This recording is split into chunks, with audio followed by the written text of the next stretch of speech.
Boa tarde para você que acompanha Notícias Agrícolas, eu sou Virginia Alves, nós estamos de volta. Nosso destaque agora é mercado de café. A Stonex fez durante a manhã dessa quarta-feira um evento trazendo todas as perspectivas para o mercado e hoje o nosso boletim ele é mais especial porque nós estamos aqui pessoalmente com o Fernando Maximiliano, analista de mercado da Stonex, grande parceiro do Notícias Agrícolas. Fernando, seja muito bem-vindo, é muito bom tê-lo aqui conosco. É um prazer enorme, Virginia, eu gostaria de agradecer o convite.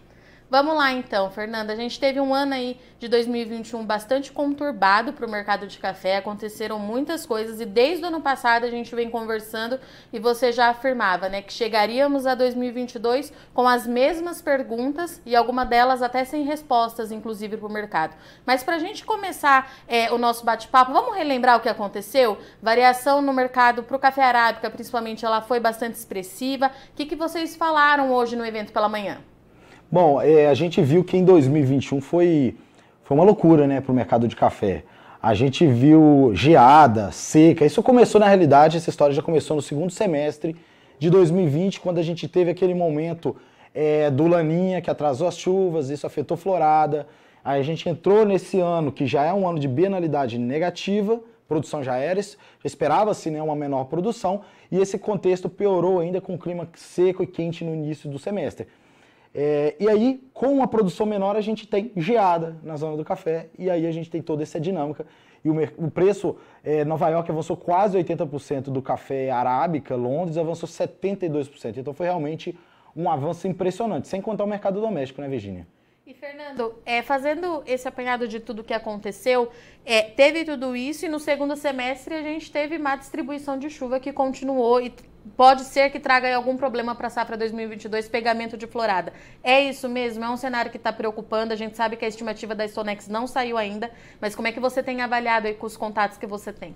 Olha, realmente, o que acontece? O clima, a gente viu aí, principalmente no final do segundo semestre de 2021, a chegada do Laninha.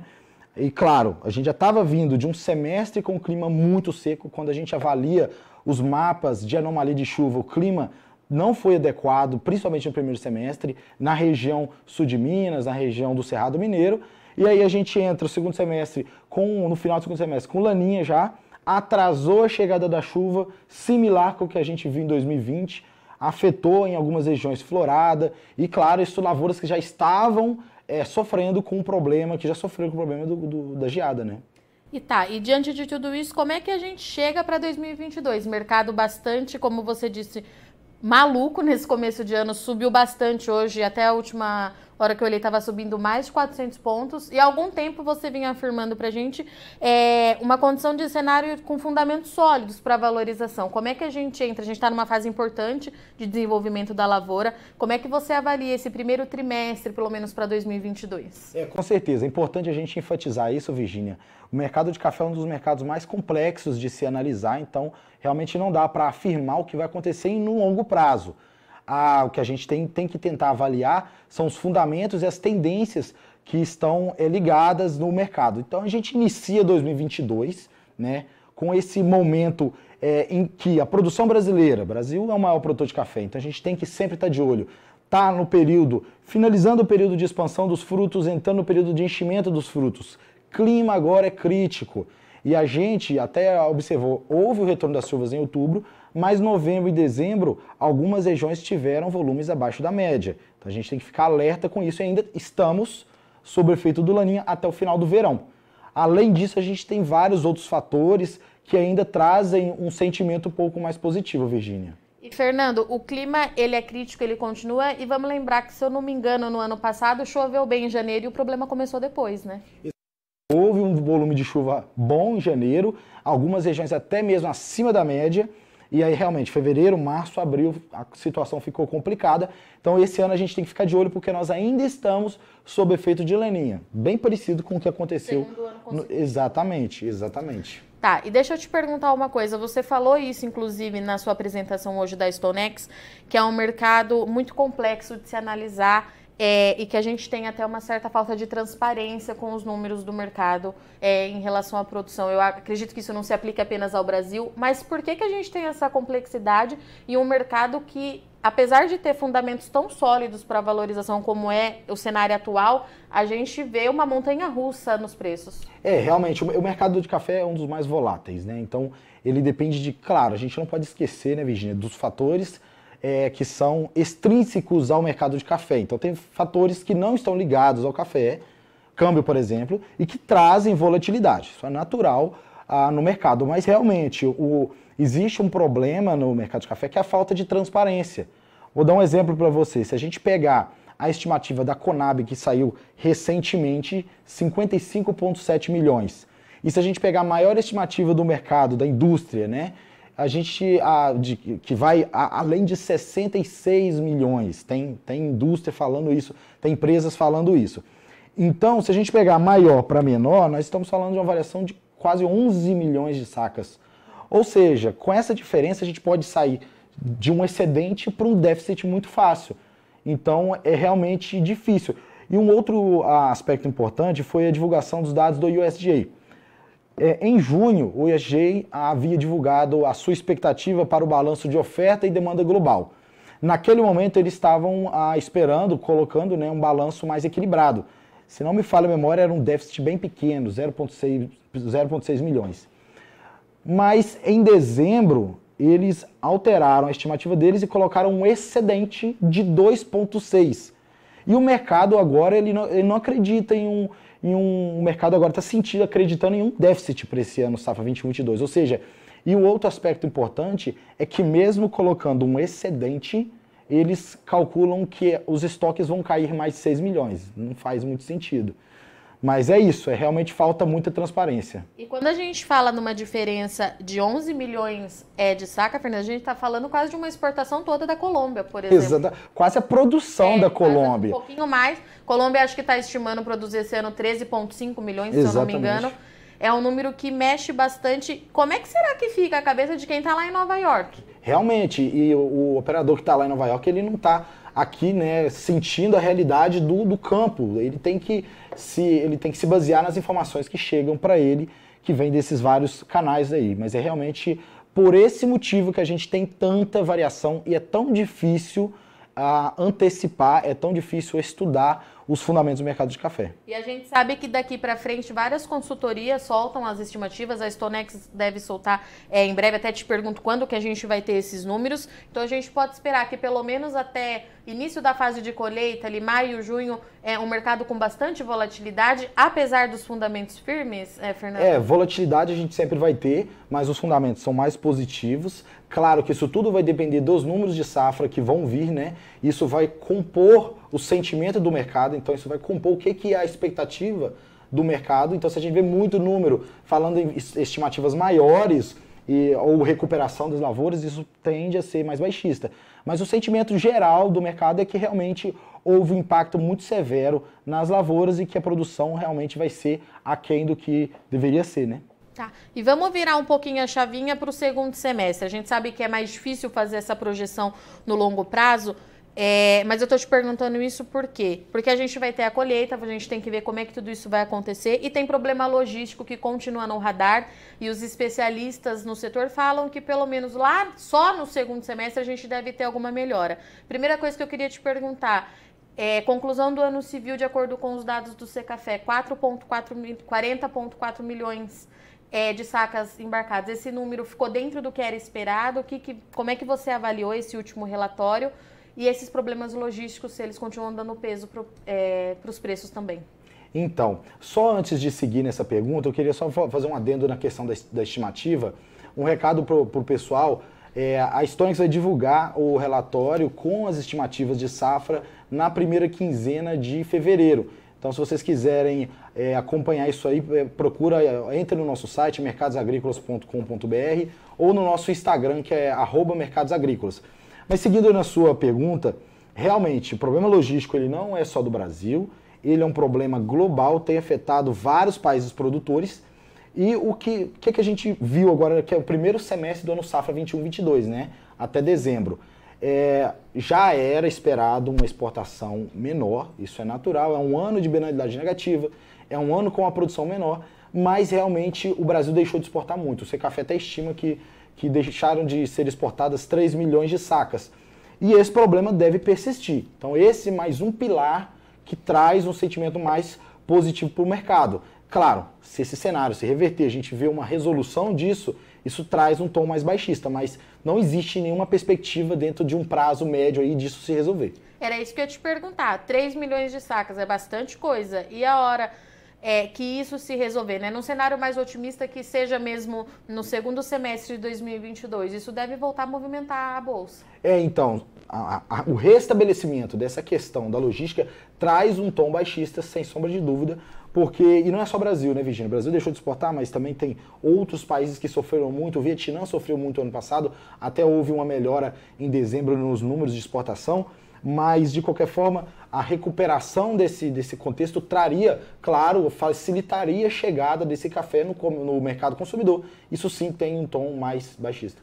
E Fernando, o que a gente fala para o produtor nesse momento? Já tem algum tempo que a gente vem falando aqui, inclusive com a Stonix, que o momento é de cautela. O produtor precisa fazer aquele trabalho de continha mesmo, né? Que a gente fala de gestão, pé no chão, para entender o que ele vai ter para entregar, né? De mercadoria ao mercado, mas principalmente para ele não perder as oportunidades que esse mercado está trazendo, porque tem... continua sendo isso, um cenário de cautela, pé no chão. Como é que o produtor, como é que fica esse monte de informação que a gente tem na cabeça do produtor na hora de fechar negócio, fechar acordo? É importante o produtor ter em mente que não existe receita de bolo para o mercado de café. Então, se você escutar que o mercado vai acontecer isso ou aquilo, tome determinada ação, provavelmente essa informação não está correta. E cada situação, Virginia, depende de cada produtor, ele tem que analisar o custo de produção dele. Você bem disse, ele tem que estar com tudo na ponta da caneta para ele fazer uma gestão adequada da produção dele. Mas a melhor ferramenta que o produtor pode ter é se informar. Informação de qualidade, informação de forma antecipada, análise. Essa é a melhor ferramenta que ele pode usar para poder conseguir caminhar nesse mercado que é realmente bem complexo. E vamos falar um pouquinho de Conilon? Sim. Conilon, segundo os números que a Stonex levantou, teve um avanço aí de 72,7% em Londres, é bastante também. A gente conversou bastante ao longo do ano passado para entender como é que ficava para esse produtor, porque teve aquela questão de oferta restrita aqui dentro, uma procura maior porque tinha falta do arábica. Como é que está esse mercado nesse momento, Fernando? O mercado de Conilon é importante a gente ter uma questão em mente. O Conilon, a produção dele é muito menor, obviamente, se comparado à produção de arábica dentro do Brasil. E, obviamente, a gente não pode importar café. Então, quando a gente tem uma restrição na oferta do Conilon, a gente vê a indústria demandando o Conilon com mais força, porque ele é um componente importante, né? E aí a gente vê preços, às vezes, aconteceu algumas vezes, preços no Brasil avançando além dos preços de Londres, que é a bolsa de referência por robusta. Só para recapitular, na seca que a gente teve em 2014, 2015, 2016, nós observamos aqui no mercado doméstico brasileiro preços de robusta sendo valorizados, se não me falha a memória, em torno de $700 a tonelada, acima de Londres. A gente viu isso acontecer por um período curto nesse ano de 2021. Quando a gente viu o momento em que a indústria ela se sentiu pressionada com o avanço do café arábica, do avanço dos preços. Nesse momento ela passou a incluir um pouco mais, né, o café robusta no blend. Houve uma demanda mais quente pelo robusta e a gente viu o café robusta sendo comercializado em torno de $300 a tonelada, acima do que foi visto em Londres. Essa condição recuo um pouco, está mais equilibrada, mas é um ponto que a gente tem que sempre monitorar. E, de alguma forma, o café Conilon do Brasil, ele ficou menos competitivo por conta disso? Perdeu algum espaço no mercado? Estou te perguntando isso porque o Secafé também reportou uma redução de dezembro, né, para os embarques do Conilon. É reflexo disso? Boa pergunta, bem colocada, Virginia.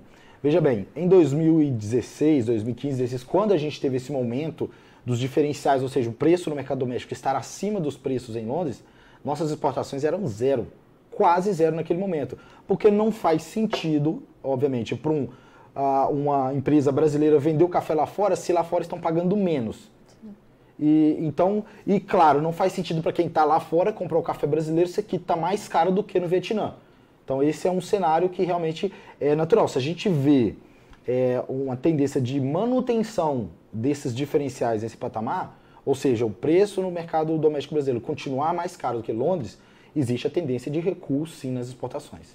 E vamos falar um pouquinho de Covid-19, Omicron, quando a gente acha que está indo, está acabando, não está acabando. Para o mercado de café, Fernanda, essa é a análise que eu tenho feito nos últimos meses, conversando bastante com vocês, é que me parece que o consumo ele se manteve estável, ele foi positivo. A gente tinha uma incerteza muito grande, né? Lá no início de 2020, a gente não sabia o que ia acontecer, mas me pareceu que foi um produto que foi mais positivo, não teve tanto impacto. Mas as novas variantes, elas chegam e, vez ou outra, elas movimentam bastante os preços também. É um cenário de preocupação, essas novas variantes, mesmo com a vacinação em massa acontecendo, os reforços. Como é que você avalia isso? O que a gente tem que prestar atenção? Realmente, e a gente estava esperando, né, que a vacina resolvesse, e aí aparece mais um monte de variante, isso não é bom, né? No ponto de vista do consumo, a gente viu, houve uma redução no consumo, naquele pico de pandemia, mas depois essa situação se restabeleceu. No Brasil não houve redução, né? Essa redução foi mais, principalmente nos Estados Unidos, porque é um país que tem uma dependência maior no modo de consumo fora de casa, o que não é o caso do Brasil. Mas a gente, no ponto de vista do consumo, até então a expectativa é que a gente não tenha problemas. Porque a vacinação segue avançando, a gente infelizmente tem a nova variante, mas também existe aí a expectativa de que as novas vacinas já comecem a fazer a proteção com relação a essas novas variantes, né? Mas um ponto crítico é a questão da logística. A logística, a gente já falou aqui, está realmente complicada. E dois países em específico, China e Vietnã, e no nosso caso, Vietnã. São países que têm uma metodologia de trabalhar com a Covid mais intensa. Então, quando ocorre uma contaminação lá, o início de uma nova onda, eles param tudo. E aí, a nossa exportação, né, isso gera problemas, como a gente já viu. Então, acho que a ideia da questão da nova variante seria principalmente essa. Lembrando que o Vietnã foi o primeiro país produtor de café que sentiu os impactos da logística, né, Fernanda? Com certeza, foi o que mais sofreu. Tá. E aproveitando que você puxou o gancho aí do Vietnã, aquele giro que você sempre faz aqui com a gente dos outros países produtores, né? O que a gente precisa ficar de olho para o Vietnã? E vou te perguntar também da Colômbia, que comprou um pouco mais de 1 milhão de sacas do Brasil, chamou bastante atenção, todo mundo comentou bastante nos últimos dias. Bom, no Vietnã, a colheita está finalizando. Houve um aumento de mais de 50% nas exportações em dezembro, já é sinal do café colhido, que a colheita lá inicia em novembro, né, e vai até janeiro. Então, esse café já foi, esse aumento nas exportações, claro, se deu pela melhoria da condição da questão logística, né, nos portos vietnamitas, e também se deu devido à colheita. Daqui para frente, é importante notar que o Vietnã, um feriado muito importante lá é o Ano Novo Lunar. Esse ano vai acontecer no dia 1º de fevereiro e geralmente eles param tudo durante uma semana. Então a gente não vê atividade do café, inclusive quando você olha um gráfico sazonal de exportação de café vietnamita, você vê uma queda em fevereiro. Esse ano vai ser assim? Não sei, porque a gente também está no meio da Covid, não sei como que vai ser como que o governo de lá vai lidar, né? Possivelmente não vai deixar fazer as festividades, exatamente. Vai haver com certeza alguma limitação. Isso é um ponto crítico. Colômbia também está terminando colheita, né? E a Colômbia, você bem disse aqui, a produção desse ano 2021 foi de 13,5 milhões de sacas, isso o ano civil, tá? Mas a expectativa é que o ano safra deles, que é de outubro a setembro, termine com a produção menor que 14 milhões de sacas pela primeira vez em 7 anos. E o evento lá que afetou isso foi o excesso de chuva, Laninha. E o Laninha que vai continuar até o final do verão. Então, e que chove muito no Vietnã também, né? Chove no Vietnã. Esse ano a gente não viu tanto problema, mas realmente chove mais lá.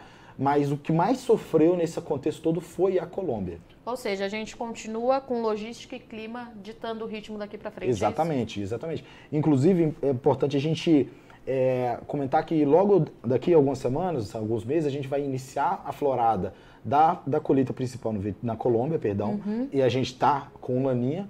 E no Brasil a gente ainda está com Laninha, está gerando um clima seco no sul, como a gente comentou aqui, e o Brasil vai estar no período de enchimento de fruto. Então isso aí com certeza vai ditar o mercado. É é isso aí, então. Nós estivemos aqui com o Fernando Maximiliano, grande parceiro do ENA. Obrigada, portas abertas, seja sempre muito bem-vindo. Se quiser deixar mais algum recado para o produtor, o momento é agora.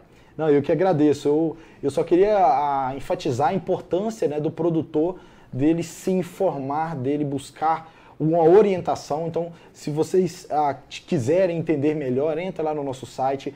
A gente está lá para poder ajudar todos, tá bom? Muito obrigado. Portanto, senhoras e senhores, nós estivemos aqui hoje pessoalmente com o Fernando Maximiliano, analista de mercado de café da StoneX, que trouxe pra gente aí, primeiro ele fez um resumo de tudo que aconteceu em 2021, mas tentou traçar o que deve acontecer aí para o primeiro trimestre de 2022. A gente tentou porque o mercado de café ele segue com muitas variáveis, tem bastante perguntas aí ainda sem respostas, entre elas questão logística que está tirando o sono aí de todo o setor exportador, e a gente sempre frisa aqui para você entender que não é uma condição que afeta somente o produtor de café, o setor de café é geral, é problema global, isso depende muito mais de fatores externos para se resolver do que a demanda de café que a gente tem por aqui. Bom, paralelo a tudo isso, o clima continua no radar, a gente está numa fase muito importante da fase de enchimento de grãos aqui no Brasil, a gente precisa continuar acompanhando de perto, e o Fernando trouxe para a gente que a StoneX deve liberar aí a primeira estimativa de safra na primeira quinzena de fevereiro. Então a gente precisa ficar de olho em todos esses números. Nós tivemos o primeiro levantamento ontem da Conab, com 55,7 milhões de sacas. A gente precisa ver quais desses números de fato se confirmam para entender o que está acontecendo no campo. Enquanto isso, o produtor que está na lavoura continua com aquela missão de pé no chão, fazer conta. A gente sabe que o custo de produção subiu bastante nesse último ano também, na mesma medida praticamente que os preços avançaram lá na Bolsa de Nova York. Então a recomendação ela é válida tanto para o produtor de café arábica, mas para o produtor de Conilon. Precisa fazer conta para saber o que vai ter para entregar e com isso não perder as oportunidades que o mercado ele tem oferecido. A tendência continua sendo de preços firmes, mas como você já está acostumado, o mercado de café ele é bem volátil, tem várias variáveis externas que influenciam bastante no preço, então a gente deve continuar acompanhando esse mercado numa montanha-russa aí nos próximos meses. Bom, eu agradeço muito sua audiência e companhia, mas não sai daí, o Notícias Agrícolas continua e já já a gente volta. Participe das nossas mídias sociais, no Facebook, Notícias Agrícolas, no Instagram, @Notícias Agrícolas e em nosso Twitter, @Noteagri. E para assistir todos os vídeos, se inscreva no YouTube, na Twitch, no Notícias Agrícolas Oficial.